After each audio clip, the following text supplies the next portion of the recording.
Hello viewers, आज की video में हम आपको कुछ बेसिक इकोनॉमिक कंसेप्ट्स के बारे में बताएंगे। अगर आप सीएसएस या पीएमएस के एग्ज़ाम में अपीयर हो रहे हैं, चाहे वो रिटन एग्ज़ाम हो या इंटरव्यू हो, तो आपके लिए ये ज़रूरी है कि कुछ बेसिक इकोनॉमिक कंसेप्ट्स का और उनकी पाकिस्तान इकोनॉमी के साथ क्या रेलेवेंस है, उनके साथ अवेयर होना, उनके साथ फेमिलियर होना आपके लिए ज़रूरी है। हम स्टार्ट करेंगे एक बहुत ही फेमस और बहुत ही बेसिक इकोनॉमिक कंसेप्ट है जिसका बारे में आपने अक्सर सुना होगा, जिसको कहते हैं ग्रॉस डोमेस्टिक प्रोडक्ट या जीडीपी। बुनियादी तौर पे जीडीपी किसी भी इकोनॉमी का साइज को मेजर करने के लिए इस्तेमाल होती है और जो सबसे ज़्यादा तरीका इस्तेमाल होता है किसी भी कंट्री की इकोनॉमी के साइज को मेजर करने के लिए, उसको जीडीपी कहते हैं। तो जीडीपी की जो सिंपल डेफिनेशन है वो ये है कि it's the value of final goods and services produced in an economy over a particular period, normally 1 year.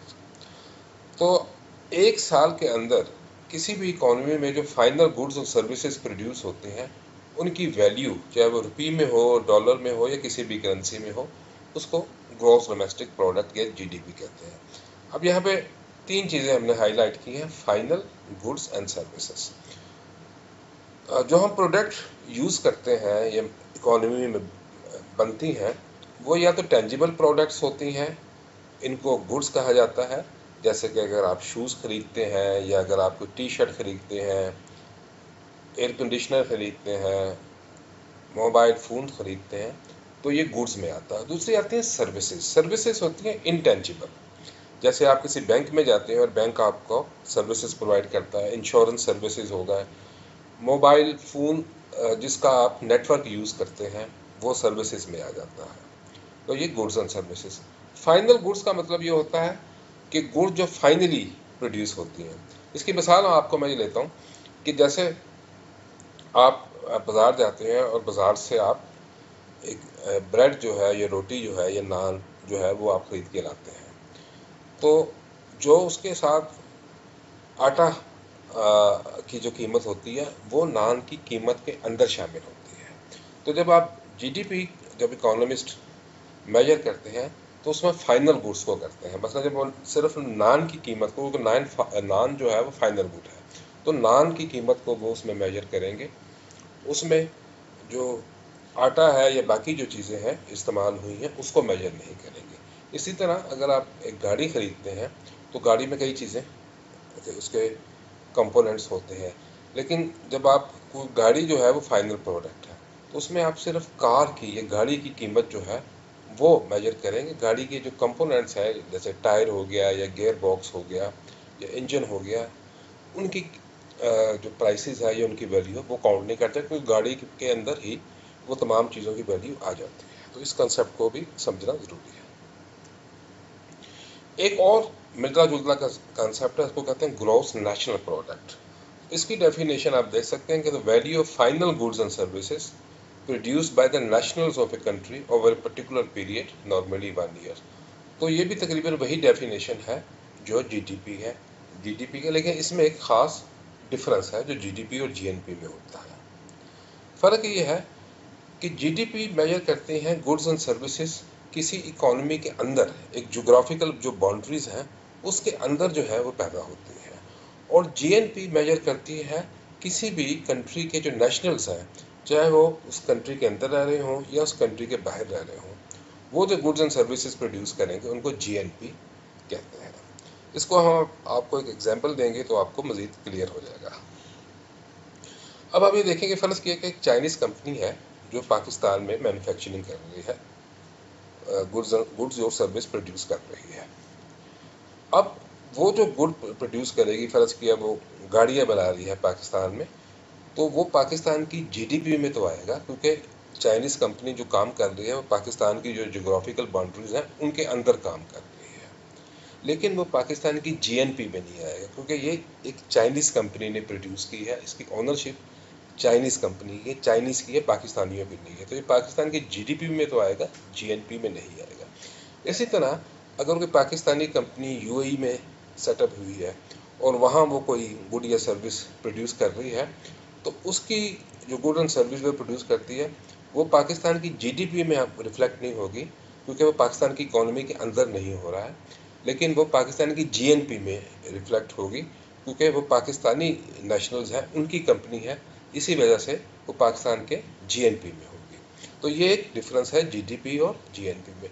अब क्योंकि किसी कंट्री के अंदर भी गुड्स या सर्विसेज प्रोड्यूस हो रही हैं, उनको मेजर करना ईजियर है, बजाय इसके कि आप ये देखें कि उस कंट्री के नेशनल जो है वो ऑल ओवर द वर्ल्ड अगर वो स्कैटर्ड है तो वो क्या चीज़ें प्रोड्यूस कर रहे हैं। तो इसी वजह से जो जनरल और मोर वाइडली जो मेजर है इकोनॉमी को मेजर करने की, वो जीडीपी है, और जीडीपी यूज़ होती है पाकिस्तान में भी। ग्रॉस डोमेस्टिक प्रोडक्ट ही का कंसेप्ट ही यूज़ होता है इकोनॉमी को मेजर करने के लिए। अब जीडीपी को मेजर करने के दो बड़े तरीके हैं। एक तो तरीका ये है कि एक्सपेंडिचर के ज़रिए से, कि किन किन चीज़ों पे आप एक्सपेंडिचर करते हैं। तो इस लिहाज से किसी भी इकोनॉमी में जो एक्सपेंडिचर होता है उसकी फोर फोल्ड क्लासिफिकेशन जो है वो की जाती है। नंबर वन होता है कंजम्पशन एक्सपेंडिचर, यानी कि आप जो चीज़ें कंज्यूम करते हैं, आपने गाड़ी खरीदी है, ये कंजम्पशन एक्सपेंडिचर है। आपने कोई जैकेट खरीदी है, आपने मोबाइल फ़ोन ख़रीदा है, आपने किसी रेस्टोरेंट में गए हैं, वहाँ पे खाना खाया, आपने हेयर कट किया, तो ये कंजम्पशन एक्सपेंडिचर है। दूसरा एक्सपेंडिचर होता है इन्वेस्टमेंट एक्सपेंडिचर। इन्वेस्टमेंट एक्सपेंडिचर का मतलब ये होता है कि आप चीज़ों को इन्वेस्ट करते हैं ताकि आगे मज़ीद चीज़ें प्रोड्यूस कर दें। फ़र्ज़ किया एक कंपनी जो है वो एक फैक्ट्री लगाती है या एक मशीनरी बाहर से मंगवाती है, तो वो उसको या कंट्री के अंदर प्रोड्यूस करती है, तो उसको हम इन्वेस्टमेंट एक्सपेंडिचर कहेंगे। तीसरा होता है गवर्नमेंट एक्सपेंडिचर, जो गवर्नमेंट स्पेंड करती है, और government is a big player everywhere, तो तीसरा आता है गवर्नमेंट एक्सपेंडिचर। फोर्थ होता है नेट एक्सपोर्ट। नेट एक्सपोर्ट्स का मतलब है difference between exports and imports. एक कंट्री जैसे पाकिस्तान है, मुख्तलिफ दुनिया को कुछ चीज़ें बेचता है और कुछ चीज़ें मुख्तलिफ दुनिया से ख़रीदता है, जिनको हम इम्पोर्ट्स कहते हैं। तो इनके दरमियान जो डिफरेंस होता है उसको कहते हैं नेट एक्सपोर्ट। तो जीडीपी का जो फार्मूला है कैलकुलेट करने का, वो ये है कि GDP is equal to consumption plus investment plus government expenditure plus X minus M, मतलब नेट एक्सपोर्ट। इनको कहते हैं जीडीपी। तो फर्ज की अगर किसी कंट्री में कंजम्पशन एक्सपेंडिचर इंक्रीज होगा तभी भी जीडीपी बढ़ेगी, इन्वेस्टमेंट इंक्रीज होगी फिर भी जीडीपी बढ़ेगी, गवर्नमेंट स्पेंडिंग इंक्रीज होगी फिर भी जीडीपी बढ़ेगी, और अगर एक्सपोर्ट और इंपोर्ट में डिफरेंस इंक्रीज होगा, यानी कि एक्सपोर्ट ज़्यादा होंगी इंपोर्ट कम होंगी, तो उससे भी कंट्री की जीडीपी जो है वो इंक्रीज होगी। तो ये तरीका है जीडीपी को एक मेजर करने का। अब जीडीपी और जीएनपी में कुछ चीज़ें हम इंक्लूड नहीं करते। बेसिकली जीडीपी और जीएनपी में हम वही इकोनॉमिक एक्टिविटी, वही ट्रांजैक्शन जो है वो इंक्लूड करते हैं जो मार्केट बेस्ड हो, जो फॉर्मल हो, जो रिकॉर्ड पे आती है। इसी वजह से जो इनफॉर्मल ट्रांजैक्शंस है, जो हमारे कंट्री में एक बहुत बड़ा जो सेक्टर है इकोनॉमी का, वो इनफॉर्मल सेक्टर वो है कि जो रजिस्टर्ड नहीं होता, ना टैक्स डिपार्टमेंट के पास रजिस्टर्ड होता है, ना किसी और डिपार्टमेंट के पास। तो आपने देखा होगा कि मुख्तलिफ लोग अपने कियोस्क या उन्हें लगाए होते हैं, छोटे छोटे होटल खोले होते हैं तो इनकी, या टैक्सी वगैरह चला रहे हैं, तो ये इनफॉर्मल ट्रांजैक्शन है, ये जीडीपी का हिस्सा नहीं बनते क्योंकि ये रिकॉर्ड पे नहीं आता है। दूसरा होता है house hold services. House hold services ये होती है कि घर के अंदर अगर आप कोई काम करते हैं, जैसे ख़वातीन काम करती हैं या आप अपने घर की गार्डनिंग खुद करते हैं, तो ये चीज़ भी जीडीपी में नहीं आती क्योंकि इसके आपको पैसे नहीं मिलते। तीसरी आती है ब्लैक इकोनॉमी। ब्लैक इकोनॉमी का मतलब होता है इलीगल इकोनॉमी, जो कि ज़ाहिर है क्योंकि इलीगल है तो ये रिकॉर्ड का हिस्सा नहीं होती, तो ये भी जीडीपी या जीएनपी में शामिल नहीं होती। और चौथा, जिसका आपको पहले बताया, value of intermediate goods. GDP में हम सिर्फ फाइनल गुड्स एंड सर्विसेज के जो वैल्यू है या प्राइसेस है वो इंक्लूड करते हैं। तो ये चार चीज़ें जो हैं वो जीडीपी में शामिल नहीं होती। इसी वजह से एक कंट्री की एक्चुअल जो इकोनॉमी का जो साइज़ है वो उसकी जो ऑफिशियल इकोनॉमी का साइज़ है, जिसे को जीडीपी या जीएनपी का, उससे ज़्यादा होता है। पाकिस्तान में आमतौर पे कहा जाता है कि पाकिस्तान की जो इनफॉर्मल इकोनॉमी है उस वो टोटल इकोनॉमी का तकरीबन 30% है। तो अगर टोटल इकोनॉमी पाकिस्तान की सपोज 300 बिलियन है ना, तो उसका 30% भी आपको उसमें ऐड कर दें तो फिर आपको पाकिस्तान की टोटल इकोनॉमी मिलेगी। लेकिन क्योंकि ज़ाहिर है ये चीज़ें ब्लैक एंड वाइट में रिकॉर्ड नहीं हुई होती, लिहाजा उनको हम जीडीपी या जीएनपी मेजर करने में शामिल नहीं करते, लेकिन फिर भी ये इकोनॉमिक एक्टिविटी का एक हिस्सा होते हैं। अब इसमें हमने आपको बताया है कि पाकिस्तान की जो जीडीपी की कंपोजिशन है, जो लास्ट फाइनेंशियल ईयर में थी, फाइनेंशियल ईयर 2023-24 में, उसमें अगर आप ये देखें तो सबसे बड़ा जो एक्सपेंडिचर है हमारा वो कंजम्पशन का था, जो 84.6% था। और पूरी दुनिया में जनरली कंजम्पशन जो है वो सबसे बड़ा एक्सपेंडिचर होता है जीडीपी का। दूसरे नंबर पे इन्वेस्टमेंट थी 13.2%। और पाकिस्तान क्योंकि डेवलपिंग कंट्री है और डेवलपिंग कंट्रीज को ज़्यादा तेज़ी से ग्रो करने की ज़रूरत है और ग्रोथ के लिए इन्वेस्टमेंट होना ज़रूरी है, लिहाजा ये जो 13.2 की फिगर है ये पाकिस्तान के लिहाज से बहुत कम है, इसको कम से कम 20% होना चाहिए। तीसरा है गवर्नमेंट एक्सपेंडिचर, जिसको हम कहते हैं 8.7% है जीडीपी का। और नेट एक्सपोर्ट की बात करें तो नेट एक्सपोर्ट में दो चीज़ें, जैसे आपको बताया था, एक्सपोर्ट और इंपोर्ट के दरमियान डिफरेंस है। तो एक्सपोर्ट एक्सपेंडिचर का जो शेयर था वो 10.4% था। इंपोर्ट एक्सपेंडिचर था उसका जो शेयर जीडीपी में था वो 16.9% था। तो इन दोनों को अगर हम आपस में डिफरेंस निकाल लें तो ये 6.5% बन जाता है। ये माइनस में इस वजह से है कि क्योंकि हमारा इंपोर्ट जो है वो एक्सपोर्ट से ज़्यादा होती हैं, इस वजह से ये साइन जो है ये माइनस में आता है। तो ये जीडीपी की हमारी कंपोजिशन थी। जीडीपी को आप सेक्टर्स के ज़रिए से भी कर सकते हैं। इकोनॉमी में बेसिकली 3 सेक्टर होते हैं, जिनको कहा जाता है एग्रीकल्चर या प्राइमरी सेक्टर, दूसरा है इंडस्ट्री या सेकेंडरी सेक्टर, और तीसरा है सर्विसेज या टर्शियरी सेक्टर। तो आप देख सकते हैं टेबल में एग्रीकल्चर में बेसिकली क्रॉप्स सेक्टर आता है, जो फसलें आप उगाते हैं, फल सब्जियां, फिशरीज आ जाती हैं, लाइफ स्टॉक आ जाता है, और फॉरेस्ट्री आ जाती है। इंडस्ट्री का जो सेक्टर है उसमें 3 चीज़ें बुनियादी तौर पे आती है। मैन्युफैक्चरिंग, जैसे टेक्सटाइल इंडस्ट्री हो गई आपकी, लेदर इंडस्ट्री हो गई, ऑटोमोबाइल इंडस्ट्री हो गई, दूसरा कंस्ट्रक्शन, और तीसरा माइनिंग। और जो सर्विसेज में बहुत सी सर्विसेज आती हैं, जिसमें कुछ मैंने एग्जांपल दिए, जैसे होलसेल एंड रिटेल ट्रेड, जिसका आम आदमी को सबसे ज़्यादा जिसका फेमिलियर होता है, बाहर दुकान पे जाते हैं कोई चीज़ खरीदते हैं तो वो रिटेल ट्रेड होता है। फाइनेंशियल, बैंकिंग वगैरह, इंश्योरेंस, ट्रांसपोर्ट और इंफॉर्मेशन एंड कम्युनिकेशन टेक्नोलॉजी। तो जीडीपी को आप इस तरीके से भी मेजर कर सकते हैं। तो अगर आप इस तरीके से जीडीपी को सेक्टर वाइज करें मेजर, तो आप देखेंगे कि लास्ट ईयर हमारी इकोनॉमी का जो सबसे बड़ा सेक्टर था वो थी सर्विसेज, और सर्विसेज का साइज जो था इकोनॉमी में वो था 58.2%। नंबर 2 पे है एग्रीकल्चर 24%, और नंबर 3 पे है इंडस्ट्री 17.8%। और इंडस्ट्री का ही पार्ट है मैन्युफैक्चरिंग, वो है 12% ऑफ द जीडीपी। तो यहाँ ये भी एक चीज़ नोट करने की बात है कि इंडस्ट्री का जो शेयर है हमारी इकोनॉमी में वो बहुत कम है 17.8, और मैन्युफैक्चरिंग का और भी कम है, सिर्फ 12%। तो क्योंकि कंट्री की डेवलपमेंट के लिए ज़रूरी है कि उसकी इंडस्ट्री, खासतौर पर जो मैन्युफैक्चरिंग इंडस्ट्री है, वो तेज़ी से तरक्की करे। तो ये फिगर्स भी हमारे यहाँ बहुत कम है। तो हम आपको आइंदा किसी वीडियो में आपको बताएंगे कि क्या वजह है कि पाकिस्तान में मैन्युफैक्चरिंग और इंडस्ट्रियलाइजेशन की जो स्पीड है वो बहुत स्लो है। तो ये हमने आपको बताया है पिछले 5 सालों में जो पाकिस्तान की जीडीपी में ग्रोथ हुई है। तो अभी देखेंगे FY20 से लेके हमने FY24 तक किया। इसमें अभी देखें 2 साल जो थे हमारे FY21 और FY22, इसमें हमारी इकोनॉमिक ग्रोथ काफ़ी अच्छी थी 5.8 और 6.2। लेकिन बाकी 3 सालों में देखें तो हमारी ग्रोथ बहुत कम थी, बल्कि FY20 में और फिर FY23 में हमारी नेगेटिव ग्रोथ थी, यानी कि हमारी इकोनॉमी जो है वो एक्सपेंड करने की बजाय वो कॉन्ट्रैक्ट की थी। और जब इकोनॉमी कॉन्ट्रैक्ट करती है तो उसका मतलब ये होता है कि जॉब्स जो हैं वो लॉस होती हैं, और रेवेन्यू लॉस भी होता है, और इकोनॉमी को काफ़ी नुकसान पहुंचता है। और लास्ट फाइनेंशियल ईयर में हमारी इकोनॉमिक ग्रोथ भी बहुत कम थी 2.5%। अब एक और इम्पोर्टेंट कंसेप्ट है जो जीडीपी से निकला, उसे कहते हैं पर कैपिटा जीडीपी, इसको पर कैपिटा इनकम भी कहते हैं। देखें, पर कैपिटा इनकम का मतलब ये होता है कि GDP divided by population size. अब एक इकोनॉमी का अगर साइज बहुत बड़ा है लेकिन साथ उसकी पॉपुलेशन भी ज़्यादा है, तो उसका ये मतलब हुआ कि इकोनॉमी में ज़्यादा रिसोर्सेज जो हैं वो खुद ही कंज्यूम होते जा रहे हैं। तो measure of standard of living अगर आपने मेजर करनी है तो वो जीडीपी से नहीं होता, बल्कि पर कैपिटा जीडीपी से होता है, यानी कि जीडीपी आपकी डिवाइडेड बाय द पॉपुलेशन। तो पाकिस्तान की अगर पर कैपिटा जीडीपी देखे जाए लास्ट ईयर, तो वो उसका फार्मूला जैसे हमने लगाया कि जीडीपी को आप डिवाइड कर देते हैं पॉपुलेशन में। तो लास्ट ईयर हमारी जो जीडीपी थी वो तकरीबन 372.89 बिलियन थी।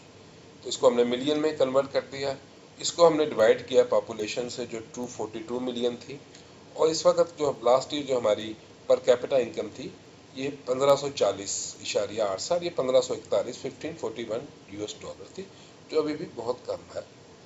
तो इससे ये इसका इतनी कम जीडीपी जो 2000 से भी डॉलर से भी कम है, तो इसका मतलब ये है कि हमारा जो स्टैंडर्ड ऑफ लिविंग है वो बहुत कम है, बहुत नीचे है। जहाँ मैं आपको बताता जाऊँ कि ये जो फिगर है ये पूरे एक साल की है, इनके एवरेज पर्सन जो है पाकिस्तान में जो उसकी इनकम है वो तकरीबन 1541 डॉलर है पूरे एक साल में, काफ़ी कम है। यहाँ पे हमने पिछले साल 2024 ये कैलेंडर ईयर बेसिस पे, फाइनेंशियल ईयर बेसिस पे नहीं, इसके ऊपर हमने कंपेयर किया है मुख्तलिफ कंट्रीज़ की जीडीपी पर कैपिटा जीडीपी की। तो आप देख लें कि यूएसए की जो जीडीपी है वो 85,000 डॉलर से भी ज़्यादा है, जापान की 33,000 है, चाइना की 13,000 है, इवन इंडिया जो है वो हमसे आगे है 2,731, और पाकिस्तान की अगर आप कैलेंडर ईयर में देखें तो 1589 थी, जो बहुत कम है और रीजन में बहुत कम हमारी पर कैपिटा जीडीपी है। अगर आपको ये वीडियो पसंद आ रही है तो आपसे रिक्वेस्ट है कि काइंडली मेरे चैनल सीएसएस प्रिपरेशन को सब्सक्राइब कर लें। अब हम एक और इम्पोर्टेंट कंसेप्ट की तरफ आते हैं, उसको कहते हैं बैलेंस ऑफ पेमेंट। तो बैलेंस ऑफ पेमेंट आपने अक्सर सुना होगा कि पाकिस्तान का बैलेंस ऑफ पेमेंट क्राइसिस है, और बैलेंस ऑफ पेमेंट क्राइसिस की वजह से पाकिस्तान जो है वो आईएमएफ के पास जा रहा है। तो बैलेंस ऑफ पेमेंट असल में होता क्या है? तो बैलेंस ऑफ पेमेंट बेसिक की डेफिनेशन है कि value of the transactions carried out by the residents of a country with the rest of the world. तो एक कंट्री के रेजिडेंट, चाहे वो गवर्नमेंट हो या उसके बिजनेसेस हो, वो पूरी दुनिया के साथ या रेस्ट ऑफ द वर्ल्ड के साथ जो ट्रांजैक्शन करती हैं, जो इकोनॉमिक ट्रांजैक्शन कैरी आउट करते हैं, उसकी मेजर के लिए जो कंसेप्ट यूज होता है उसको कहते हैं बैलेंस ऑफ पेमेंट। अब बैलेंस ऑफ पेमेंट के बेसिकली दो बड़े कंपोनेंट होते हैं, एक होता है करंट अकाउंट बैलेंस और दूसरा होता है फाइनेंशियल अकाउंट।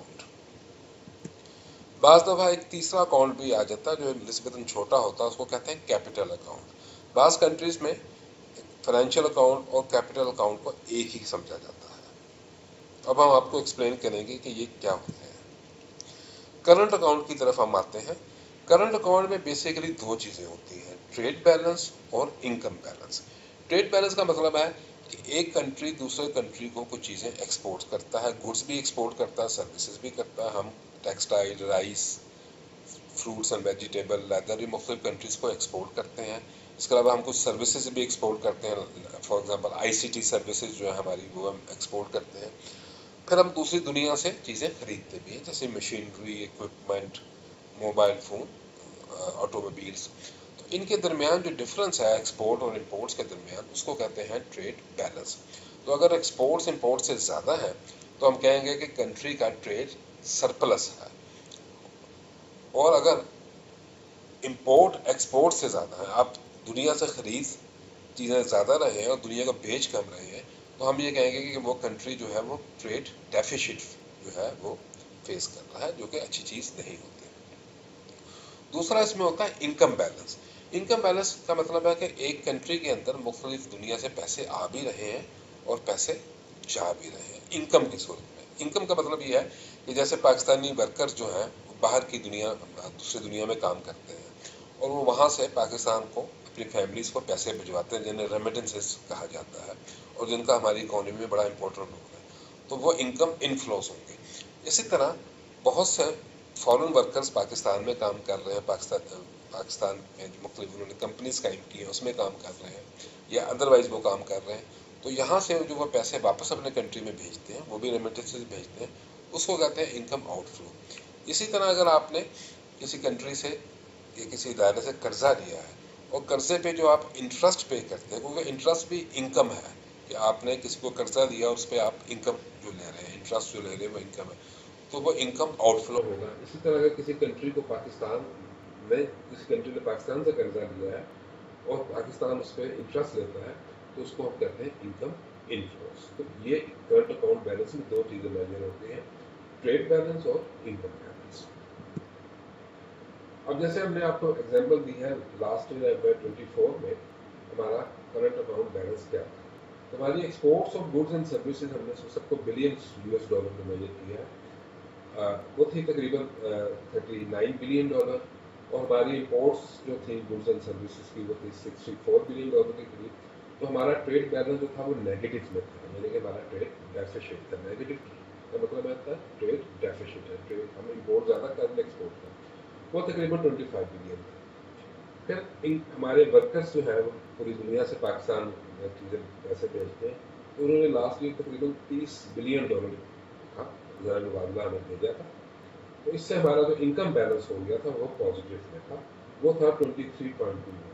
तो करंट अकाउंट में trade balance plus income balance दोनों चीज़ें आती हैं, क्योंकि ट्रेड बैलेंस हमारा माइनस में था, इनकम बैलेंस पॉजिटिव में था, तो इनका जो डिफरेंस था वो फिर माइनस में आ गया, -2.0। तो ये हमारा करंट अकाउंट बैलेंस या करंट अकाउंट डेफिसिट था।